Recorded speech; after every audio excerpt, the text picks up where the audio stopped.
Oh, hey, sorry. I'm over there typing away, checking my email. Oh, and Siri just thought I was talking to her and she's giving me messages. All right. How are you guys doing? Giovanna, that's all I can see of you is a thumbs up. Ah, there you are. I love the lights behind your bed. That's cool. Is that a Christmas thing or do you have it going on all the time? Christmas thing? I got to start digging my stuff out. It's that time of year, isn't it? We usually put our lights up like Thanksgiving week, you know?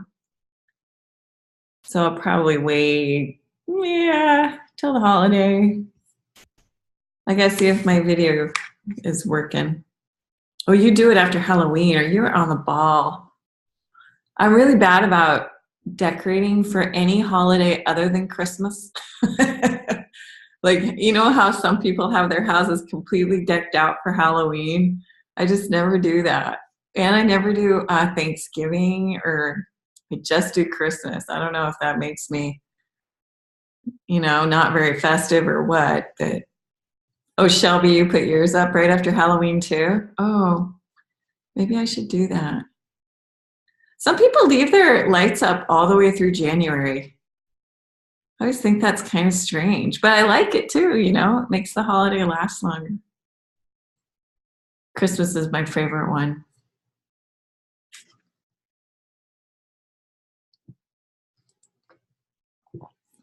All right, I see some of you here. I'm going to wait just a couple more minutes to see if a few more people came up.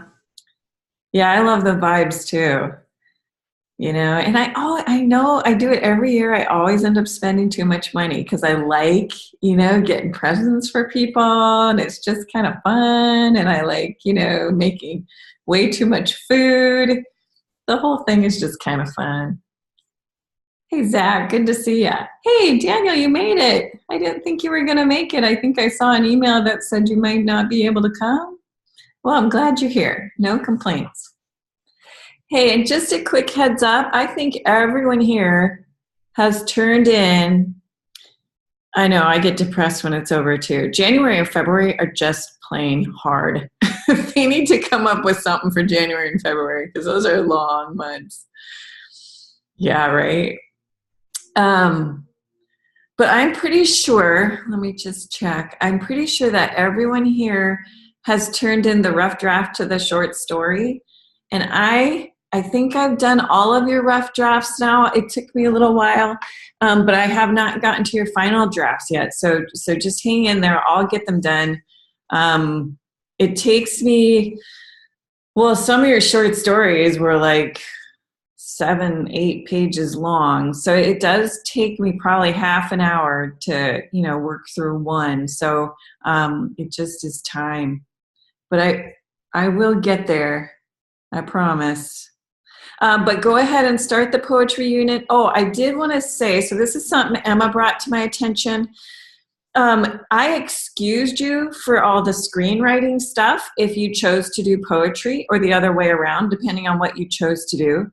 Those assignments are still going to show up on your to-do list. And I don't know, it's really frustrating because even though I excuse them, they still show up. So if you want to get rid of them, I actually have to unexcuse all those assignments and you have to turn them all in. So we can do that. It just means you're turning them all in blank, right? Like, I don't have to do this, I don't have to do this, and then I excuse you.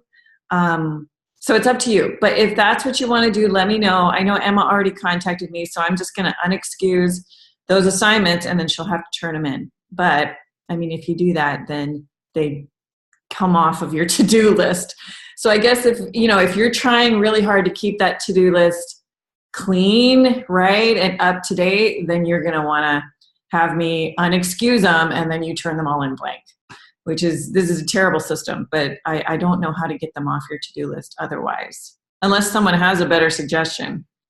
That's the only way I know how to do it. Yeah, Shelby, I don't know. I think it's a personal thing. If you just want to get it off of your list, then doing poetry or something. I don't think I understand what that means. So like turn in a document saying, yeah, yeah, right. So like you could even just turn in the same Google Doc, right? For all of the assignments that just said doing poetry, doing poetry, doing poetry. And then I'll just hit excuse, excuse, excuse. And hopefully that means it's off your to-do list. But you need to tell me, because then I have to unexcuse all of those assignments, because I did excuse them if you told me that you were doing poetry or screenwriting. Yeah, so I know that's a total pain, but that's just where we are.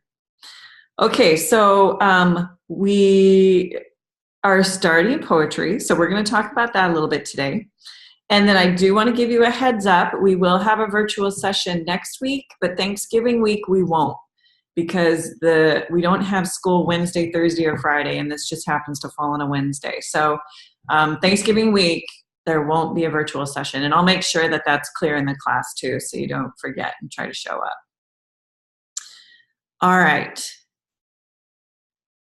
I'm trying to see if I missed anything here. No, you won't have virtual sessions over winter break either. So probably after Thanksgiving, there'll be maybe 2, maybe 3 more. And then we'll have a couple in January, and then that's it. So none over winter break.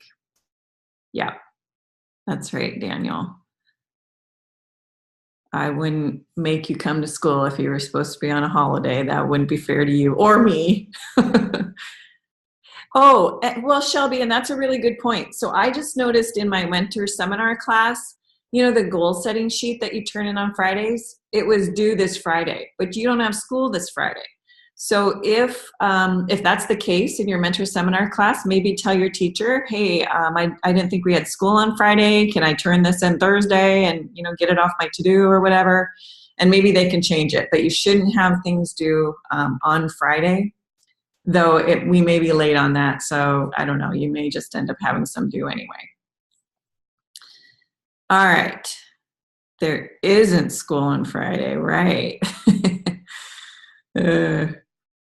It is Veterans Day. I think that's right. Okay, so I am going to go to our poetry unit here, and we're just going to do an introduction. I don't think this will be a very long one. But this is what we're going to look at right here, and I'm going to do the share thing. And someone told me that I can actually change it so I can see your comments. I don't know how to do it though. I'm going to have to ask them how you do it. Pause, share, manage participants. Or maybe it's over here on more. Chat. Oh, there we go. I can see it now. Okay, so I'm going to type this in here. Oh, this is going to be so much easier. All right, so please go there. We're going to talk a little bit about poetry, and I'm going to see you guys start popping up when you can get there. And I think I shared it correctly, so hopefully you guys are able to get right on it. Oh, yep, I see people showing up. Awesome. There's Emma. There's Daniel. That looks like Shelby, Victoria, awesome. Everyone's showing up. Oh, I love being able to see the chat here. Oh my word, that changes everything. Oh, yay. Okay, so what is poetry and how would you define it? That's where we're going to start. Let's look at this, characteristics of poetry. These are some of the things that we typically look for in poetry. Some people say they hate poetry, like they have very strong reactions to poetry, and I don't understand that, because the truth is music is poetry, and I don't know anyone who doesn't like music.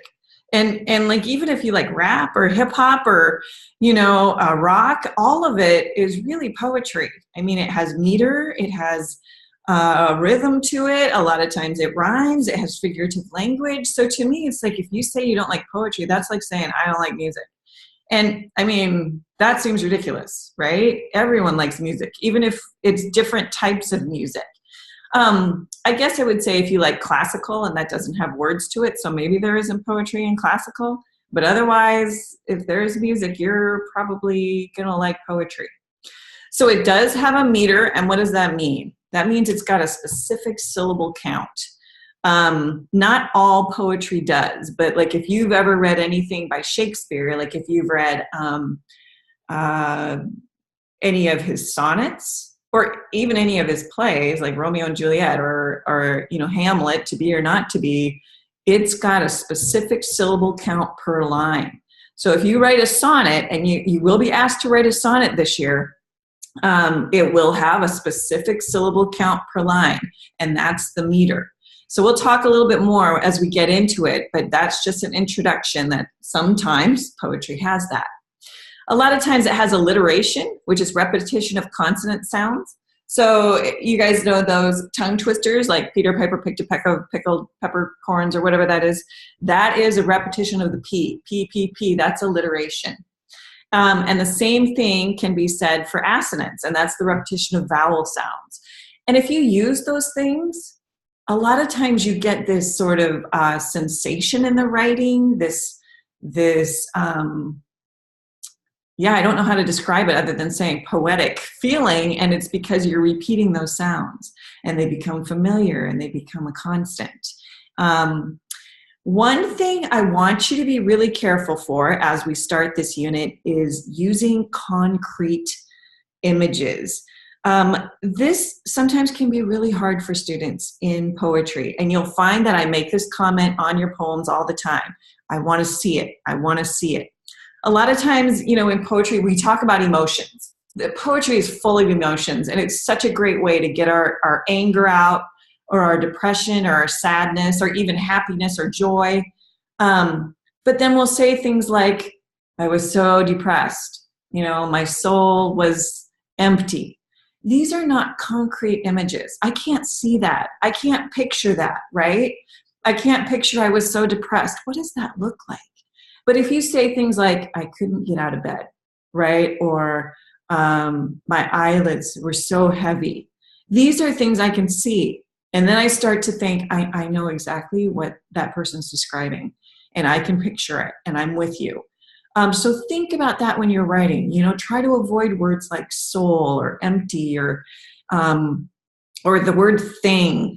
The word thing, don't use it in writing hardly ever, because it is so vague, it doesn't mean anything. And I just used it. But try to be concrete. Give me the image, right? So it is full of images, and it is full of figurative language. So does anyone know what figurative language is? Type it in the chat box if you know, because you know what? I can see the chat box now, and I'm really excited about that. So what's figurative language? How would you define that?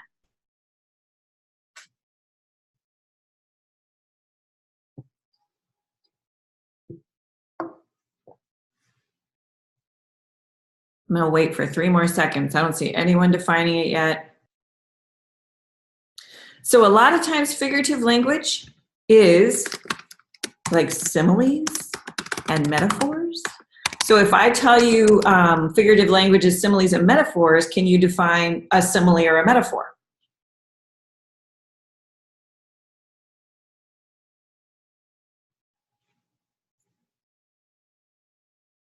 I'll bet you've had similes before.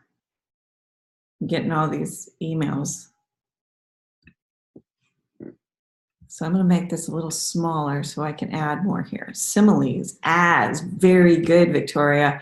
Similes are comparisons using like or as, right? She is as hungry as a horse, right? That is a simile. Don't use that one in poetry because that's called a cliche. But that's an example. A metaphor is, exactly. So it's a comparison using is. Well, you don't always use is in a metaphor, but that's a good example. So she is a fox, right? He is cat-like. right? These are metaphors. As soon as you, well, I think I just used a simile there because I used like in there. I'll have to think about that a little more. When you use like or as, then you're creating a simile. And when you're using is, she is a fox, then you are creating a metaphor. And this is figurative language. And we use this a lot in poetry, and it creates an image and it helps us be able to visualize again what we're trying to say. Okay, imagery is huge. These are some of the things I want you to think about as we start this poetry unit, right? Think about the meter you're creating. Think about the images. Think about similes and metaphors. Is there anything you would add? Characteristics of poetry. Is there anything that's not on here that you think, when I think of poetry, this is what I imagine? Visual image. Something you can picture, absolutely. Oh, good, Giovanna. You're right, feelings. Guys, there's no poem out there that doesn't elucidate some feelings. I mean, if it's a poem that doesn't, I don't know if that's even poetry. So feelings is really, you're right, that's what poetry is about. Anything else? Anything else?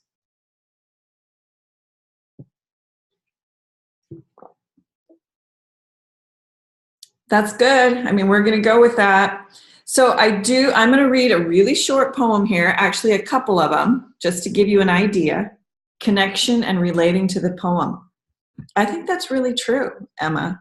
And that kind of goes to, well, I'm going to put it separately. Connecting, whoopsie. I think that's really true. You have to be able to feel what the writer feels. Right? Which is why, again, using those vague terms just isn't going to get your reader feeling and connecting to the poem. Okay? So this is one of my favorites. This is Edgar Allan Poe, Annabel Lee. And it's one of those poems that this is on slide 3, by the way. It's one of those poems that I always wanted to memorize and I never have. So someday I hope to memorize it. But this poem is so rhythmic and has such a definite rhyme scheme and pattern that, you kind of fall into it. And Poe does write like this. Like if you've ever read The Raven, that's very much that way too. So this is just the first stanza of Annabel Lee. It was many and many a year ago in a kingdom by the sea that a maiden there lived whom you may know by the name of Annabel Lee. And this maiden she lived with no other thought than to love and be loved by me. Giovanna, I read Rupi Kaur book poems, and when she writes, she usually writes a whole page or just a single sentence. Are poems supposed to be usually long? No, right? They can be anything. So you've got some poetry, right? Like haikus are 575, right? That's their syllable count. And you'll write one of those, and it's super short. I mean, there's like 12 words in that poem. And then there are some poems that are like epic, right? And they are pages and pages. If you've ever read the Odyssey, that is one long poem, and it is an entire book. So poems can range in length, right? It's just, so poetry isn't a length, right? You wouldn't define poetry by the length. You would define it by the rhythm, right? The meter, the emotions expressed. That's how we would define poetry. So you're right, it can be anything, which I love. So listen one more time to Annabel Lee. It's short. It was many and many a year ago in a kingdom by the sea that a maiden there lived whom you may know by the name of Annabel Lee. And this maiden she lived with no other thought than to love and be loved by me. So this goes back to meter. This has almost the exact same syllable count every other line. So lines 1, 3, and 5 are the same length, and then 2, 4, and 6 are the same length. And they have the same syllables, and that's what makes it so rhythmic, okay? So let's look at slide 4 again, and this is about concrete images. This is a poem by W.H. Auden that's really, like if you ever lose a loved one or have, this poem really hits home because it's very clear, and it's about this poet's sort of inability to deal with what happened. Like time should stop because I just lost someone, and yet nothing changed. So Funeral Blues by W.H. Auden. Stop all the clocks, Cut off the telephone. Prevent the dog from barking with a juicy bone. Silence the pianos, and with muffled drum, bring out the coffin. Let the mourners come. So he didn't say, W.H. Auden didn't say, oh, everything should stop because I lost someone. He gave us really concrete images. He said, stop the clocks, stop the telephones, right? Don't let that dog make a noise. He's very, very specific, and that's what I mean about those real images. We can picture this. We know what that dog is about, right, with the bone, and we know how disruptive telephones can be. Turn them off. Why? Because someone died, and this person's really important to me, and I want everything to stop because of it. So think about those real images that he's creating, and when you're writing your poems, put those in there. Let's see what you can come up with. And then the last thing we're going to talk about here is figurative language. So these are the metaphors, the similes, the allusion or comparisons to real images that we can understand. And I actually used a song from Mumford & Sons. And let me see if this will play. I know it's supposed to. I don't know, it's unavailable. Can I still play the song?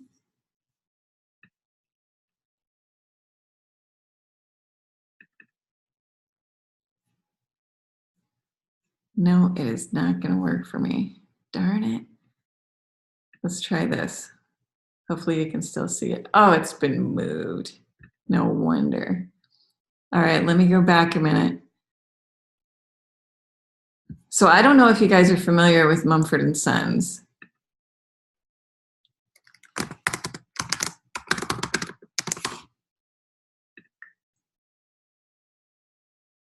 But I'm going to play just a little bit. There's a pencil, right? That's all I need is a pencil. A piece of paper would come in handy. And I'm going to write some dialogue. And it's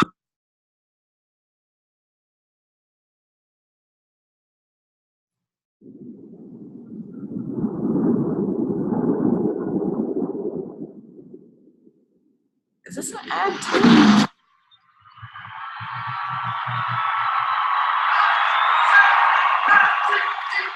Can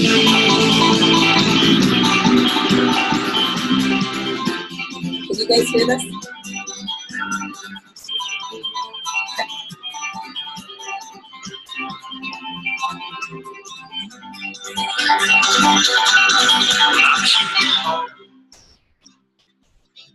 Like a stone, and I fell heavy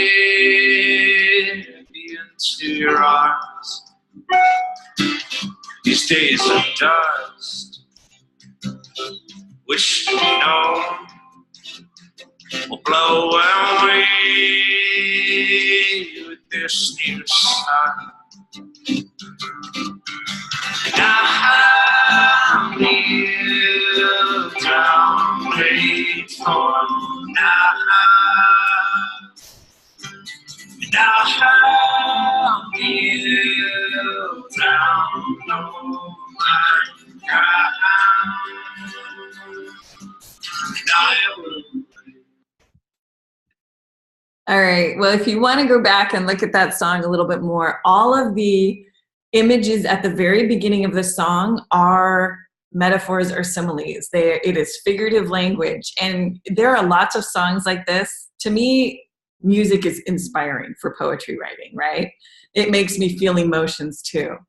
But, the first things that he talks about or he sings about in the song is, days of dust, blow away, I kneel down, I fall heavy into your arms.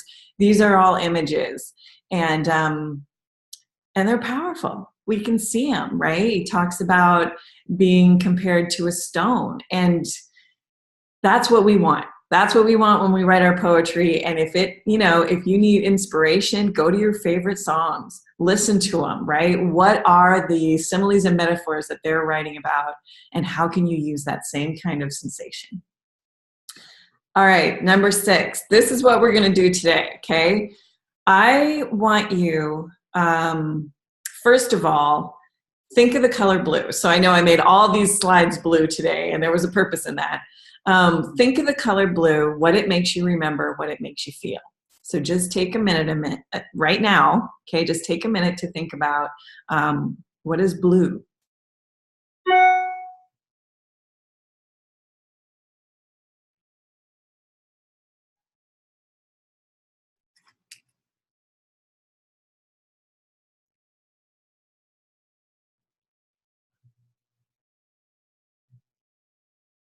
All right, then what I want you to do, once you've thought about that, I want you to get on this slide, and I'll try to make some space for you. Choose a different line from everyone else. I know there's, I don't know, 7 or 8 of us. Choose a line and fill it in. What is blue to you? Blue is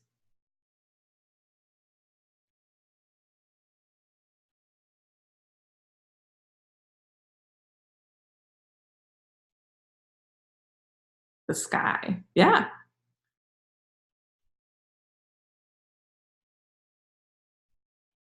Blue is warm. Nice, Victoria. Why warm? Blue is calm. Yeah, Zach. That is so true. I think that they use the color blue in hospital wards at times to calm patients because it is a calming color, whereas like red or orange have the opposite impact. Blue is oceanic. Nice. Absolutely.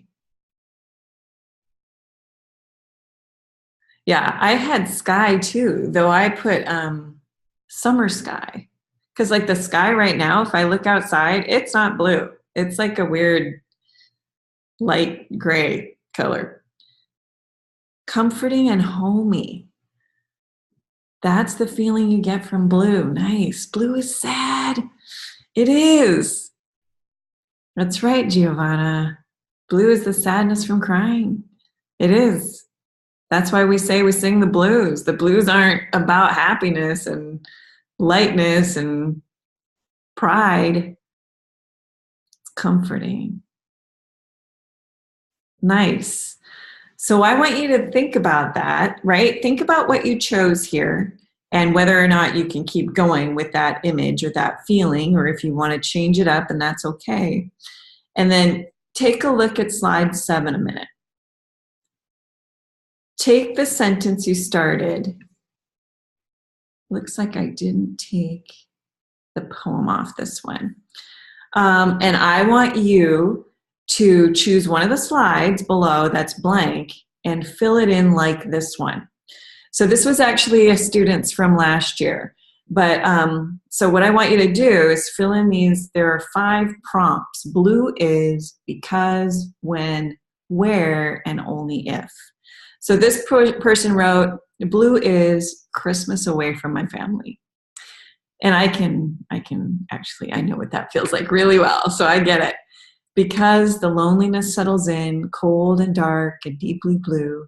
When my family has other plans in the snow with others without me, that's a concrete image in the snow. Go with those concrete things.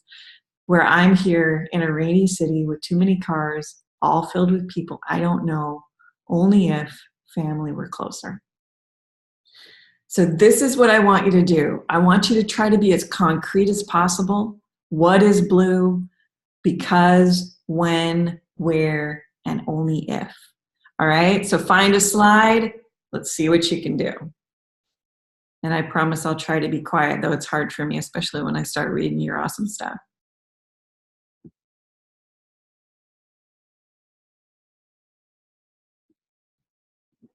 Oh, Megan, sorry, I just saw your note about your laptop dying. That's okay. I hope you can stay with us.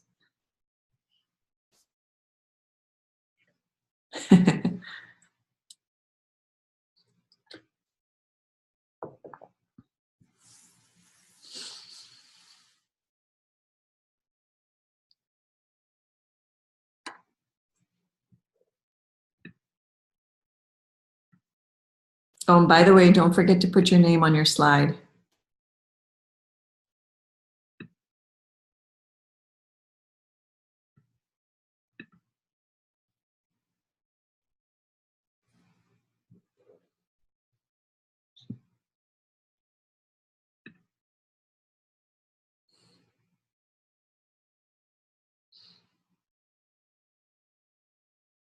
Daniel, that's pretty awesome.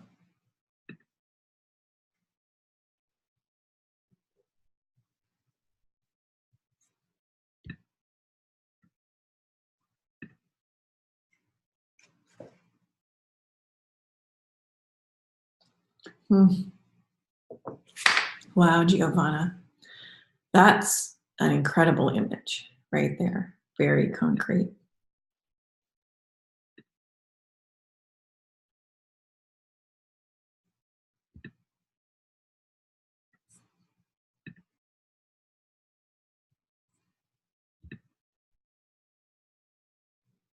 You guys are doing great.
Oh, these are really good.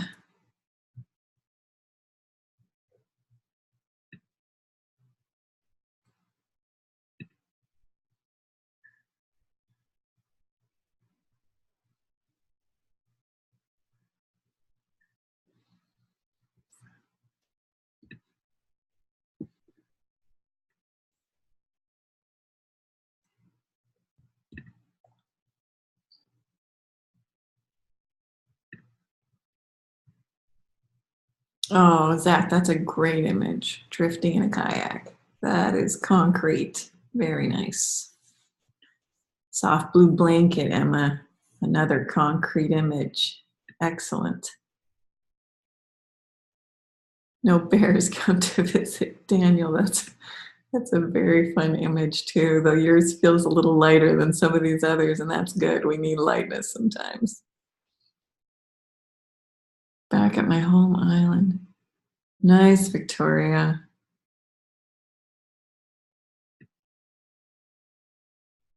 And the ocean. Those are some lovely images.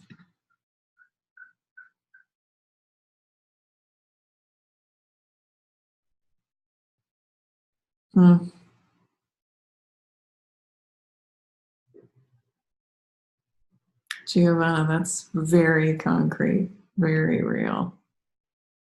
Great poem. On my birthday in the peak of summer. So it makes you think of your birthday. That's a great memory. Can fill our bodies with sadness. Yeah, Shelby. I think blues, it can be a happy light color and warm, but it can also, we express our feelings as feeling blue. So I get it.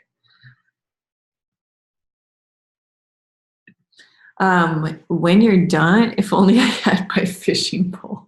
That's awesome. A great way to end, Zach. When you're done, take a look at some of the others. There's some really good ones here.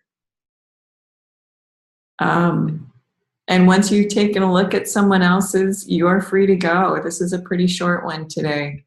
And then let me know if you want me to unexcuse those assignments so that you can turn them in and get them off your to-do list.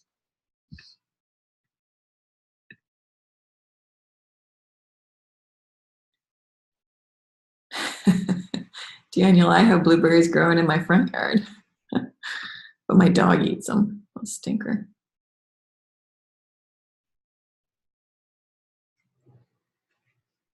Victoria, I want to know where your home island is. That's awesome. There's a concrete image. in the grass of the backyard. Oh, Marshall Islands. Yeah. Do you live there part of the year?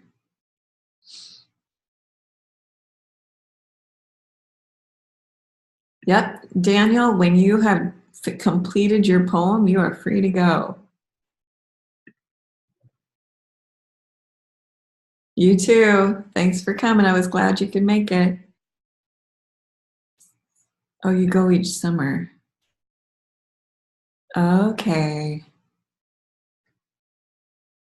Thanks, Giovanna. All right, then I won't take those off. Oh, you went to school there for 1 year. Victoria, what is the native language of the Marshall Islands? Thanks, Megan. Glad you could come. Marshallese. Okay. So you must be bilingual then, right? Be able to speak both Marshallese and English. I wonder if there's a flats test for Marshallese. There should be. Then you could take the test and get credit for speaking a second language. I know some of our Ukraine and Russian and Romanian kids have done that, but I don't know if Marshallese is an option on the test.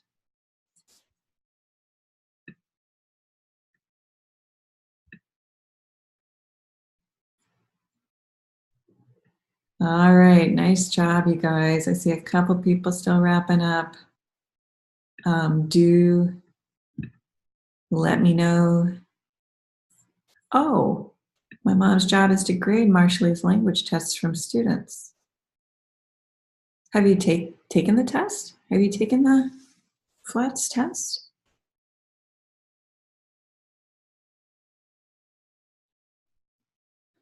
That'd be cool if you could get credit for that.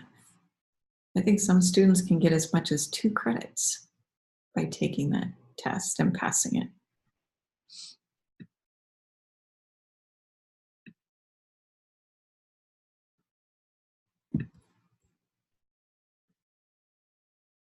Oh, okay. So I guess I don't know enough about the test, but I thought the one that the kids took at our school, the students took at our school, was mainly multiple choice. I could be wrong though. Talk to your counselor. They'll know more about it than I will. All right, thanks you guys. I always love these poetry ones. Yeah, thanks Victoria. Lovely poetry writing. All right.